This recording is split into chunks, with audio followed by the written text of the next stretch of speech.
आपण दरवर्षी 8 मार्च हा दिवस साजरा करणे समाजामध्ये महिलांबद्दल आदराची भावना निर्माण करणे आणि त्यांना इतरांप्रमाणे समान अधिकार देणे असेल. जगभरात महिला दिन मोठ्या उत्साहात साजरा केला जातो. तसेच या दिवशी कार्यालये, महाविद्यालये, शाळा, अनेक संस्थांमध्ये प्रश्नमंजुषा स्पर्धा, भाषण आणि इतर संगीत कार्यक्रम आयोजित केले जातात. तुम्ही पाहिले असेलच की महिलांनी विज्ञान, क्रीडा किंवा तंत्रज्ञानाबाबत अनेक आव्हाने आहेत. म्हणून एकत्रितपणे महिलांना समान संधी, आदर आणि सुरक्षा देण्याचा प्रयत्न केला पाहिजे. तर आदर्श महाराष्ट्राला सावित्रीबाई फुले, कमला रणदिवे, मा जिजाऊ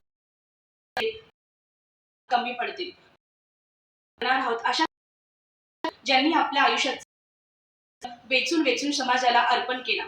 स्थिती बदलायची होती. त्यांनी इतर मुलींना आणि अधिक मुलींना शिकवायला सुरुवात केली. अशा प्रकारे त्या भारताच्या पहिल्या महिला शिक्षिका झाल्या. काही काळानंतर सावित्रीबाई फुले यांनी आपल्या पतीच्या मदतीने पुण्यातील भिडेवाडा येथे मुलींसाठी शाळा उघडली. सावित्रीबाई फुले यांनी आणि ज्योतिबा फुले यांनी आयुष्यभर मुलींसाठी बाल काळामध्ये मुलांमध्ये बरीच तफावत होती. त्यामुळे विधवा होत असत. मुंडन करण्यास भाग पाडले जात होते. सावित्रीबाईंनी त्यांच्यावर होत अन्यायाविरुद्ध आवाज उठवला आणि ही विधवाच्या काळजीसाठी केंद्र उघडले आणि गरोदर समाजापासून वाचवण्यासाठी अथक परिश्रम घेतले. आपल्या लोकांना पाण्याची अडचण होऊ नये म्हणून महिलांसाठी स्वतंत्र समाजासाठी आणि देशाचे आयुष्य समर्पित केला.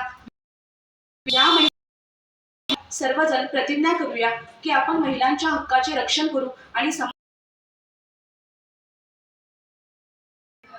कोमल नहीं का नाम ही नारी है, जीने वाली मौत है, सतियों के नाम आया, मीरा के लाया, सीता जैसे अग्नि परीक्षा जारी है, तू कमजोर नहीं हम नारी है, इल्म हुनर में दिल दिमाग में किसी बात में कम तो नहीं, वाले सारे ही तू अधिकारी है, कोमल है तू कमजोर नहीं का नाम नारी, तो जीवन मौत भी तुझसे हारी है, बहुत मत ना संधना तुझे इतिहास है, नारी को कोई कह ना पाए अबला है कोमल है कमजोर नहीं तू, शक्ति का नाम नारी है, जग को जीवन देने वाली मौत भी तुझे